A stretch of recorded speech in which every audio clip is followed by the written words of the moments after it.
She cheated with a younger man, so I got revenge she never I forget. never imagined I'd be the guy writing one of these posts. But here I am, typing away in some desperate bid to make sense of the wreckage my life has become. For some context, my name's Mike, and I'm 42 years old. My wife, Jessica, is 39. We've been married for 15 years, have a beautiful daughter named Emily, who just turned 18, and up until a few months ago, I thought I had it all: a stable job, a happy family, and a partner I could trust with my life. But life has a twisted way of showing you the ugly truth when you least expect it. The first signs were subtle. Jessica started spending a lot more time on her phone, laughing at texts and brushing me off when I'd ask her about it. Just some work stuff, she'd say with that disarming smile of hers. But the texts would come in late at night, and I'd catch glimpses of her locking her phone as soon as I walked into the room. I tried to convince myself I was being paranoid. After all, we had a strong marriage, didn't we? Things escalated quickly. She started dressing differently, sexier, more revealing, whenever she'd go out with her so-called friends. The same friends she never wanted me to meet or know more about. I'd ask her who she was seeing, and she'd just wave me off with a dismissive, "You're being controlling, Mike." I started feeling like a stranger in my own home, second-guessing myself, wondering if I'd become that insecure husband who sees problems where there are none. Then one evening, Emily came home looking uncomfortable, almost guilty. I thought maybe it was just typical teenage stuff, but I noticed her shooting strange glances at her mom. The tension between them was palpable, and I knew something was off. When I pressed Emily about it later, she avoided eye contact, muttering something about school stress, and went to her room without another word. That night, I lay awake for hours, staring at the ceiling, the pieces of a puzzle I didn't want to put together swirling around in my mind. What was Jessica hiding? Why was Emily acting so weird? And why the hell was I feeling like I was the one doing something wrong? I had no idea just how far things would go, or how I'd soon find myself standing at the edge of an abyss I never imagined existed in my life. The next day, I decided I couldn't take the uncertainty any longer. I needed answers. But I didn't want to confront Jessica without concrete evidence. I knew she'd just gaslight me into believing I was being paranoid. So, I took a drastic step. I installed a small tracking app on her phone. It felt wrong. It felt dirty. But I had to know the truth. It didn't take long before the app started delivering the ugly truth to me in the form of location pings and unfamiliar names in her call history. During one of her so-called work meetings, I tracked her to a restaurant across town, far from her office. My heart pounded in my chest as I drove there, hoping to catch her in the act and prove myself wrong at the same time. Maybe she was meeting a friend. Maybe it was harmless.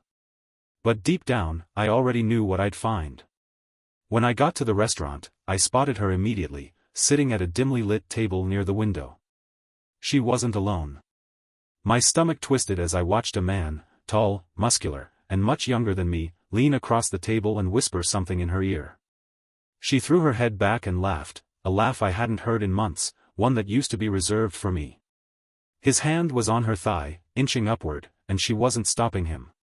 It was like getting hit by a truck. I couldn't move. I just stood there, staring, as the reality of it crashed over me like a tidal wave. That was my wife. My Jessica. The woman I built a life with, who promised me forever, letting another man touch her like that in public.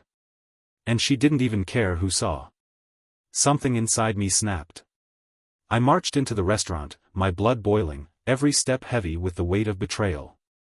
I didn't even realize I was shaking until I reached their table. Jessica looked up, and for a split second, I saw a flash of panic in her eyes, then it vanished, replaced by a cold, hard stare. "Mike," she said, like I was a stranger interrupting her date. Like I was the one out of place. "Who's this?" I growled, my voice barely more than a whisper, but I could feel the heat behind it. The guy stood up, hands raised, looking between us. "Hey, man, I didn't know she was married. Jess said she was separated." "Separated?" I repeated, stunned. My eyes locked onto hers, demanding an answer.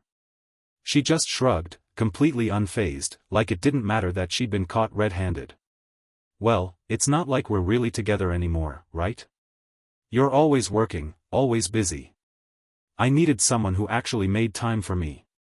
The words stung like a slap across the face. I couldn't believe what I was hearing. This was her justification? That I worked too much to keep a roof over our heads and make sure our daughter had everything she needed? My fists clenched at my sides, and I felt a surge of anger so intense it made my vision blur. The guy, clearly realizing he'd walked into a war zone, muttered some apology and bolted out the door. I didn't care. All I could see was Jessica, sitting there calmly, like she hadn't just detonated our entire life. "You've got nothing to say?" I demanded. "Nothing?" She rolled her eyes, casually picking up her wine glass and taking a sip. "What do you want me to say, Mike? You've been absent for months. It's not like this is new. You just didn't want to see it." I stood there, shaking, the rage boiling up in me, but I couldn't do anything. Couldn't even speak. I stormed out of the restaurant, my mind reeling. Was this really happening? Was I really just going to let her sit there and justify her betrayal like it was my fault? I drove home, not even aware of how I got there, my knuckles white on the steering wheel. Everything felt surreal, like a twisted dream I couldn't wake up from. But the worst part? When I walked into the house, I found Emily waiting for me in the living room, eyes red, tears streaming down her face. "Dad, I'm so sorry," she whispered. It hit me then, like a punch to the gut. Emily knew. She'd known all along. And she hadn't told me. "Why, Emily? Why didn't you say something?" My voice cracked, the betrayal cutting deeper than anything Jessica had done. She sobbed, burying her face in her hands. I didn't want to hurt you. Mom said you'd lose your mind if you found out, that it'd destroy you. I thought she'd stop. I thought it was just a phase." I stared at her, feeling the ground beneath me crumbling away. My wife's affair was bad enough, but my daughter, my own flesh and blood, had kept it from me. She'd sided with her. Everything I thought I knew, everything I believed in, it was all a lie. And I knew I wasn't done discovering just how deep this betrayal went. I felt like a ghost wandering through my own life. Days blurred together as I tried to process everything. Emily's betrayal hurt almost more than Jessica's. I couldn't even look at her. Every time I saw her face, I saw guilt, shame, and her mother's eyes staring back at me. I shut myself in the guest room for days, replaying that awful night over and over in my head. The worst part? Jessica didn't even try to apologize or make things right. She continued living her life as if nothing had changed. I'd catch her talking to that guy on the phone, laughing, being the carefree woman I hadn't seen in years. Meanwhile, Emily tiptoed around the house, throwing me pitiful glances like I was some broken puppy. I hated it.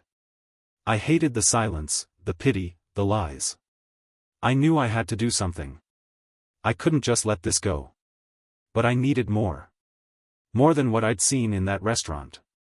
I had to expose Jessica for what she really was, and I had to make sure she wouldn't be able to twist the narrative to her advantage like she always did. I spent hours poring over our shared finances, sifting through emails, anything I could get my hands on. And then, one day, I hit the jackpot. Jessica had left her laptop open, her guard down. I scrolled through her emails and found hundreds of messages exchanged with the guy from the restaurant. His name was Jason. And it wasn't just him. There were other guys too, all of them listed under ridiculous nicknames like Gym Guy or Weekend Fun. She'd been doing this for years. While I worked overtime to make sure we could afford family vacations and Emily's college tuition, Jessica had been out screwing around like a teenager. But that wasn't even the worst part. One email exchange with Jason chilled me to the bone. They weren't just talking about their last date, they were talking about me. About how Jason should come over to our house while I was out of town for a business trip next week. Apparently, Jessica had even introduced him to Emily. I felt physically sick. My own daughter had met this piece of trash and didn't say a word to me. I couldn't stand being in that house for another second. I grabbed my keys and drove to the first hotel I could find. I sat in the parking lot, breathing heavily, wondering if this was how it all ended. Me, sitting alone in a dingy hotel room while Jessica continued her double life, treating me like a nuisance rather than her husband. That night, I decided it wasn't going to end like this. I'd been a fool for too long. But no more. I wasn't going to play the victim in this story. I was going to take control. So, I started to put together a plan that would make Jessica regret the day she ever crossed me. The next morning, I went home. Jessica was in the kitchen, casually making breakfast like everything was fine. Like our entire marriage hadn't been blown to pieces. "Morning," she said, barely looking up. "You coming to eat?" It took every ounce of self-control not to lash out right there, but I forced myself to stay calm. "Actually, Jess, I was thinking we should talk." She glanced up, raising an eyebrow. "About what?" "About us," I said, my voice steady. "About what's been going on." She sighed, rolling her eyes like I was a child throwing a tantrum. "Mike, I thought we talked about this. I'm not going to apologize for finding someone who makes me happy. You knew things were bad between us. You just didn't want to admit it." "Things were bad?" I shot back, trying to keep my voice even. "Bad enough to bring strange men into our house while I was gone? To lie to our daughter and drag her into this mess?" That got her attention. She stiffened, a flicker of uncertainty crossing her face. "What are you talking about?" "I read the emails, Jessica. All of them. You really think I wouldn't find out eventually? Gym guy? Weekend fun? What the hell is wrong with you?" For a moment, she looked almost scared. But then, just like that, her expression shifted. A sneer twisted her lips as she leaned back against the counter, arms crossed. "Fine. You found out. So what? You want to punish me? Go ahead. Get a divorce, take the house, whatever makes you feel like a man again." The sheer audacity of it floored me. She was treating this like some petty argument, like she had the upper hand. And maybe she thought she did. Maybe she thought I'd just roll over and take it like I always had. But she was wrong. "Actually, I'm not going to take the house," I said slowly, savoring the confusion that flashed across her face. "I'm going to take everything." Her smug smile faltered. "What do you mean?" "You'll see soon enough," I replied, keeping my tone casual. "But you should probably call your boyfriends and tell them to find a new toy. Because when I'm done, you won't even have enough left to buy yourself a cup of coffee." I left her standing there, staring after me, for once completely at a loss for words. I had her on the ropes. But that was just the beginning. The days that followed were some of the most intense of my life. I spent every spare moment gathering evidence, speaking to lawyers, and building my case. I wanted this to be airtight. I wanted to crush Jessica in every possible way. And I wasn't just going for a divorce. I was going for full custody of Emily, the house, and every dime Jessica had squirreled away over the years. I was going to turn her world upside down. But before I could put my plan into action, I needed to have one last talk with Emily. It wasn't going to be easy. Every time I looked at her, I felt a mixture of anger and heartbreak. She was still my daughter, but the fact that she'd sided with her mother made me question everything about our relationship. One evening, I asked Emily to sit down with me in the living room. She looked wary, like she knew what was coming. "Good. Let her be nervous." "Emily," I began, trying to keep my voice calm, "we need to talk about what's been going on. I know you're aware of what your mom has been doing." Her face turned red, and she glanced away. "Dad, No," I interrupted, raising a hand. "Let me finish. I'm not going to yell or get angry. I just want to understand why you didn't tell me. Why you kept it from me when you knew how much it would hurt." Tears welled up in her eyes, but I didn't let that soften me. I needed answers, not excuses. "I thought it would just make things worse," she whispered. She said you'd lose it if you knew. And I didn't want to break up the family." "Break up the family?" I repeated, incredulous. "The family was already broken the second she started lying and bringing other men around you. Did you think hiding it would fix anything?" She sobbed, her shoulders shaking. "I'm sorry, Dad. I really am. I didn't know what to do. I didn't want to choose between you. My heart ached hearing that, but I forced myself to stay firm. You shouldn't have had to choose, Emily. This isn't your fault. But I need you to understand, things are going to change. I can't live like this anymore, and I won't let your mother drag me down with her. Her gaze snapped up, eyes wide. Are you going to divorce her? I nodded slowly, watching as realization and fear dawned on her face. Yes. And I'm going to do everything I can to make sure you stay with me. Your mother has put you in a toxic situation, and I'm not going to let that continue. Stay, with you? She echoed, her voice shaking. But, she's still my mom. I love her, even if she's done terrible things. My chest tightened, but I pushed through the pain. I know. And I'm not trying to take her away from you. But she's not going to get to keep this house, or you, or any part of the life she's destroyed. I'm going to make sure of that. Emily stared at me, her expression torn. Dad, please, don't do anything crazy. Mom's been seeing Jason for a while now. He's not a bad guy, I swear. Maybe you could talk to her. Work things out? I nearly laughed at the absurdity of it, the sheer naivete. Work things out? I repeated, shaking my head. Your mother has been cheating on me for years, Emily. With multiple men. And you think a conversation is going to fix that? Her mouth opened and closed, no words coming out. She looked completely lost, and for a moment, I almost felt sorry for her. But this was the reality Jessica had created, and now Emily had to face it too. I need you to trust me on this, I said, my voice softening just a bit. I'm doing what's best for both of us. I promise. She nodded slowly, wiping away her tears. Okay, Dad. I'll try. With that, I stood up, leaving her alone in the living room. I had more work to do. That night, I finalized my plan.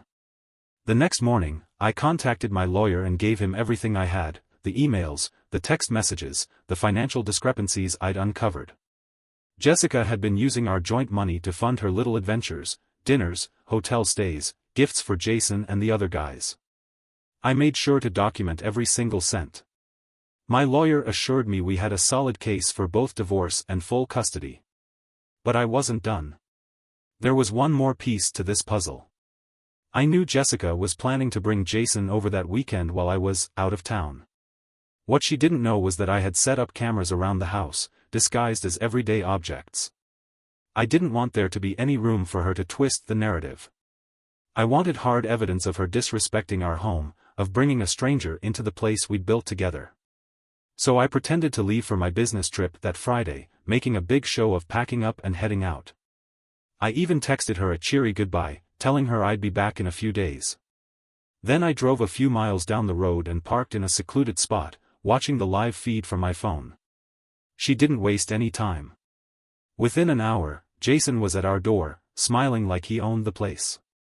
They were all over each other before they even made it to the living room. I watched, feeling a sick sense of satisfaction. Let her have her fun. It was all going to come crashing down soon enough. The next day, I went back home. Jessica was lounging on the couch, still glowing from her little rendezvous. When I walked in, she looked up in surprise. Mike? I thought you were gone till Sunday. Change of plans, I said, dropping my bags at the door. She shrugged, clearly unconcerned. Well, whatever. I'm heading out for a bit. Got plans? Yeah, I know, I said, smirking. She frowned. What's that supposed to mean? I pulled out my phone, holding it up so she could see the live feed from the previous night, her and Jason, all over each other on the couch where she now sat. Her face went pale, then flushed with anger. You son of a... Save it, Jess, I cut in. I've got everything recorded. I'm filing for divorce first thing Monday morning. And trust me, I'm going for full custody. You're going to be out of this house and out of our lives so fast, you won't even have time to pack your trashy clothes. Her jaw dropped, eyes wide with fury. You can't do that. I'll ruin you, Mike. I'll. Go ahead and try, I interrupted, voice calm and measured. But I've got all the evidence I need to show the courts exactly what kind of person you are. You think anyone's going to side with you after seeing this? You've got nothing left, Jessica. She opened her mouth, then closed it, looking like she was about to explode. But I just turned my back on her and headed up the stairs. Enjoy the weekend with Jason, I called over my shoulder. It's going to be your last in this house. I left her standing there, stunned and speechless. Finally, I had the upper hand. But it wasn't over yet. Not by a long shot. Jessica's rage knew no bounds after I dropped the bombshell that Saturday morning. She screamed, threatened, and threw things around the house like a wild animal. But I didn't care. I'd been dealing with her temper tantrums for years, always backing down, always being the good husband who swallowed his pride and tried to keep the peace. This time was different. I stood my ground, silently watching as she hurled insult after insult, blaming me for everything under the sun, for working too much, for not being there for her emotionally, even for Emily's behavior, as if somehow I was responsible for the chaos she'd created. "What are you going to do without me, huh?" she shouted, voice shrill and desperate. "You think you can just walk away and everything will be fine? I'm the one who kept this family together, not you." I laughed, a cold, bitter sound. Kept this family together? By cheating on me for years and turning our daughter against me? Yeah, you've done a great job, Jess. You bastard, she shrieked, eyes blazing with hatred. You think you can just take Emily away from me? She'll never want to be with you. She hates you. I felt a pang of pain at that, but I didn't let it show. Instead, I kept my expression stony, refusing to give her the satisfaction. We'll see what the courts say about that, won't we? You've dug your own grave, Jessica. Her face contorted with fury, and for a moment, I thought she might actually hit me. But then, something shifted in her eyes, something dark and calculating. She dropped her voice, leaning in close. Fine. You want to play dirty? I can play dirty too, Mike. You have no idea what I'm capable of. Is that supposed to scare me? I replied, staring her down. Because after what you've done, I've got nothing left to lose. She smirked, stepping back. We'll see. Don't forget, I know all your dirty little secrets, too. I didn't respond. I knew she was bluffing, grasping at straws to regain some semblance of control. But it didn't matter. I had the evidence, the resources, and the resolve to see this through. All she had left were empty threats.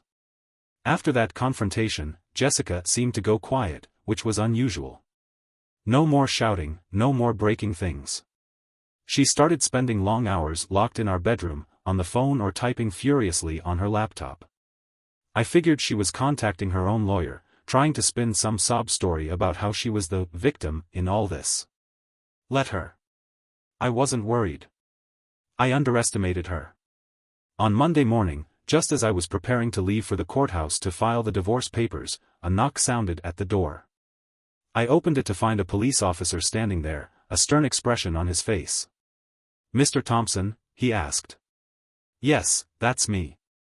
Sir, I'm here to serve you with a temporary restraining order. You're being accused of domestic violence and emotional abuse by your wife, Jessica Thompson." The words hit me like a punch to the gut. I stared at him, stunned. What? That's insane. I've never laid a finger on her, Sir, I'm just here to deliver the order, the officer said firmly, holding out a packet of papers. I suggest you read through these carefully and contact your attorney. My hands shook as I took the papers, my mind racing. Domestic violence? Emotional abuse? What the hell was she playing at? I flipped through the pages, scanning the accusations.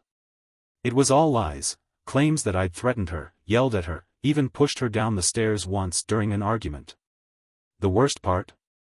Emily's name was listed as a witness. My vision blurred as I read that line again and again. Emily had backed her up. My own daughter had sided with her mother, even when she knew the truth. How could she do this to me? I felt like my heart was being ripped out of my chest. Sir, you'll need to vacate the premises until the hearing, the officer continued, his voice sounding distant, like I was underwater. The judge will determine if the order should be extended. In the meantime, you're not allowed any contact with your wife or daughter. I opened my mouth to argue, to scream, but I knew it would only make things worse. My lawyer had warned me about situations like this, how vindictive spouses could use false accusations to gain leverage in divorce proceedings. Jessica must have realized how much trouble she was in and decided to pull out the nuclear option. Fine, I said through gritted teeth, my voice barely steady. I'll leave. I grabbed a few essentials, a change of clothes, my laptop, and my phone, and walked out of the house, feeling like I was in some kind of nightmare. How had it come to this? How had Jessica gone from being the woman I loved to the monster willing to destroy me just to save her own skin? But even as I drove away, mind spinning with anger and disbelief, one thing was clear, I wasn't going to let her win. If she wanted a war, I'd give her a war. I called my lawyer as soon as I reached the hotel. He listened in silence as I explained what had happened, then sighed heavily. Mike, this is bad, he said. She's got you out of the house and she's already positioned herself as the victim. We need to fight back, and we need to do it fast. I'll file a motion to contest the restraining order, but in the meantime, you need to be careful. Any slip-up, any violation of the order, and it'll make you look guilty, no matter what. Guilty? I spat, gripping the phone so hard my knuckles turned white. I haven't done anything. She's the one who. I know, he interrupted, his voice calm but firm. But family court is brutal, Mike. Judges tend to side with women in these cases, especially when there's an accusation of abuse. You need to stay calm and let me handle this. We'll get through it. I hung up, my mind buzzing with 1,000 thoughts. I needed to stay calm, stay smart. I had all the evidence to prove Jessica was lying, but if I let my emotions get the better of me, it wouldn't matter. She'd paint me as an unstable, violent man, and that would be the end of it. I wouldn't give her that satisfaction. That night, alone in the hotel room, I started recording a video diary. I spoke to the camera, detailing everything that had happened, Jessica's affair, Emily's betrayal, the restraining order. I knew I might not get a chance to tell my side of the story in court, so I wanted a record of it, something I could use if things went south. As I talked, a new idea began to form in my mind, something I hadn't considered before. Jessica thought she had me cornered. She thought she'd beaten me. But she'd made one fatal mistake, she underestimated just how far I was willing to go. She wanted to destroy me? Fine. But I was going to drag her down with me, and make sure she never saw it coming. The next few days were a whirlwind of legal paperwork, strategizing with my lawyer, and staying out of the house as much as possible. Jessica thought she'd pulled the ultimate power move by painting me as a violent abuser, but she had no idea what I was preparing behind the scenes. I'd gathered enough evidence to expose her for the manipulative liar she was. But I needed more, something so damning that it would leave no room for her to weasel out of the mess she created. And then, in a stroke of luck, I got exactly what I needed. One evening, as I was combing through my hidden camera footage again, I noticed something odd in the background of one of the recordings. It wasn't just Jessica and Jason fooling around on our couch, there was a faint but distinct sound coming from upstairs. Curious, I cranked up the volume and listened closely. It was a male voice, but it wasn't Jason's. It was Emily's boyfriend, Kyle. A sickening realization hit me. While Jessica was having her fun downstairs, Emily was sneaking around upstairs with Kyle. It was disgusting, but it gave me an idea, a dangerous, risky idea that could blow the whole situation wide open. I called Kyle the next day, pretending to be concerned. Hey, I know things have been crazy with my wife and everything, but I need to talk to you. Can we meet up? He sounded nervous but agreed. We met at a coffee shop, and I laid it all out for him, how Jessica had been cheating, how she'd manipulated Emily, and how I needed his help to get to the bottom of it all. He was hesitant, but I could see the fear in his eyes. He didn't want to get involved, but he also didn't want Jessica to drag him down with her lies. Kyle, listen, I said quietly, leaning in. I know you care about Emily. And I'm not here to hurt her. But I need you to tell me everything you know. Every time you've been over, every time Jessica was around. I need you to confirm what I already suspect. Jessica's been trying to use Emily to turn everyone against me, including you." He squirmed in his seat, looking like he wanted to bolt. But I didn't let up. I kept pressing until, finally, he cracked. "Okay, fine," he muttered, staring at his coffee cup. "Yeah, I've been over a few times when Jessica was home. She encouraged me to hang out upstairs with Emily, you know, to keep her company while you were gone. But she was weird about it. She'd say things like, 'Don't tell your dad, it'll upset him,' and 'he's not the same man anymore.' She was planting ideas in Emily's head, making her think you were dangerous or something." Bingo. That was exactly what I needed. "Would you be willing to say that in court?" I asked, holding my breath. He hesitated, then nodded slowly. Yeah, I can do that. I don't want to be part of whatever twisted game she's playing." I felt a surge of relief and thanked him. I knew it wasn't going to be easy, but having Kyle's testimony could be the nail in Jessica's coffin. Now I just had to wait for the right moment to strike. The court hearing arrived faster than I expected. Jessica sat across the room, exuding confidence. Her lawyer, a shark of a woman who clearly relished a fight, was prepared to tear me apart. Emily sat beside her mother, avoiding my gaze, looking fragile and lost. It tore at me to see her there, supporting the very person who'd manipulated her so thoroughly. Jessica's lawyer began with a sob story about how Jessica had been trapped in an emotionally abusive marriage, how she feared for her safety, how she'd done everything she could to protect Emily from my erratic behavior. She played the perfect victim, wiping away fake tears as if she actually believed her own lies. But then, it was my turn. My lawyer stood up, calm and collected, and began presenting the evidence we'd collected, the affair, the finances, the manipulation. He showed the footage of Jessica and Jason, the text messages, and finally, he called Kyle to the stand. Jessica went pale as Kyle took his seat. She glared at him, silently warning him to keep his mouth shut, but Kyle took a deep breath and began speaking. He told the judge everything, how Jessica had encouraged him to spend time with Emily behind my back, how she'd made comments suggesting I was a danger, how she'd planted seeds of doubt and fear in Emily's mind for months, if not years. The courtroom fell silent as Kyle detailed Jessica's schemes, every word stripping away the mask she'd so carefully crafted. And then my lawyer played the final card, the video of Jessica, unaware she was being recorded, laughing on the phone with one of her boyfriends, bragging about how she was going to destroy me in court and walk away with everything. The judge's face hardened. Jessica's lawyer looked panicked. "And Jessica," she crumbled. "No," she shouted, standing up abruptly. "This isn't fair. He set me up. He's twisting everything. He—" "Sit down, Mrs. Thompson," the judge ordered sharply, his voice like ice. Jessica fell silent, her face red, eyes wild with fear. For the first time in months, I felt like I could finally breathe again. The judge took a few moments to review everything, then turned to me with a firm nod. "Mr. Thompson, given the overwhelming evidence of your wife's manipulation, infidelity, and attempts to alienate your daughter from you, I am granting you full custody of Emily. Mrs. Thompson will be required to vacate the family home immediately, and the temporary restraining order against you is hereby dismissed.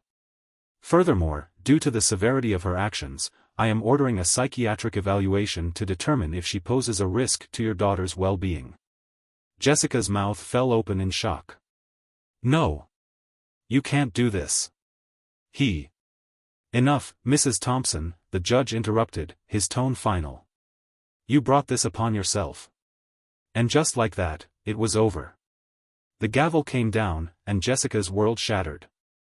The weeks following the hearing were surreal. Jessica was ordered to leave the house within 48 hours.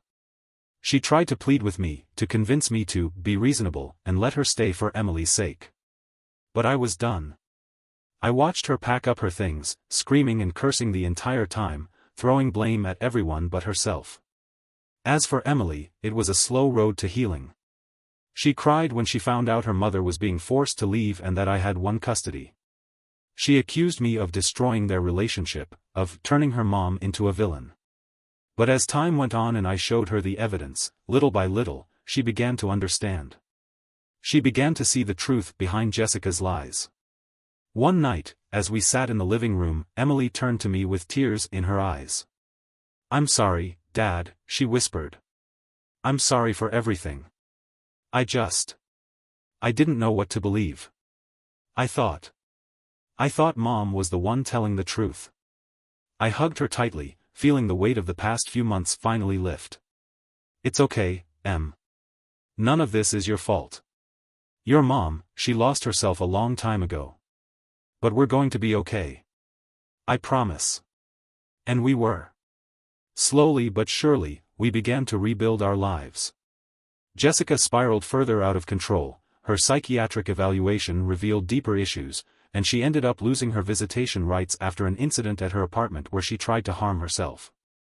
I felt a strange mix of pity and relief. I'd loved her once, but that woman was gone. In the end, this whole ordeal taught me a brutal but valuable lesson: trust your instincts and never let anyone convince you that you're crazy for seeing the truth.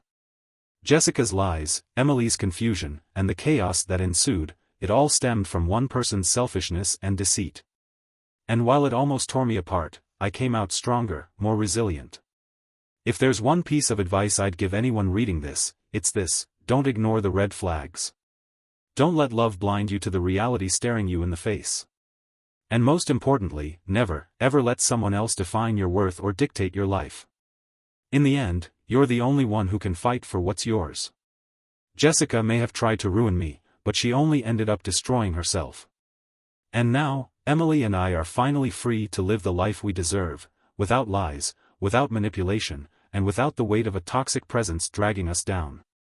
Justice was served, and I walked away with more than just a legal victory. I walked away with my dignity, my daughter, and my life back.